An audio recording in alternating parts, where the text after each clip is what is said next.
નમસ્કાર મિત્રો, આજે આપણે જોશું સારી ડિઝાઇન કોને કહેવાય. સારી ડિઝાઇનને સમજવા માટે આપણે પહેલાં સમજવું પડશે સ્પેસને. જેટલી સ્પેસ આપણી ડિઝાઇનમાં વધારે હશે એટલી આપણી ડિઝાઇન વધારે સારી લાગશે. એને હું એક ઉદાહરણથી સમજાવું. ધારો કે આપણે કોઈ ગાડી લેવા જતા હોઈએ તો આપણે શું જોઈએ કે લેગ સ્પેસ કેટલી છે, ઓવરઓલ હેડ સ્પેસ કેટલી છે.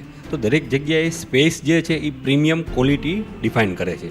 એ જ રીતે આપણે કોઈ બંગલો જોતા હોઈએ કે વિલા જોતા હોઈએ તો એમાં પણ આપણને સ્પેસ જોવા મળે છે. એટલા માટે એ આપણને સામાન્ય ઘરથી વધારે સરસ અને અલગ લાગે છે.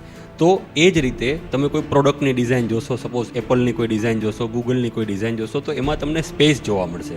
તો સ્પેસ છે એ તમારા કન્ટેન્ટ, પ્રોડક્ટ અને ડિઝાઇનને રીચ બનાવે છે.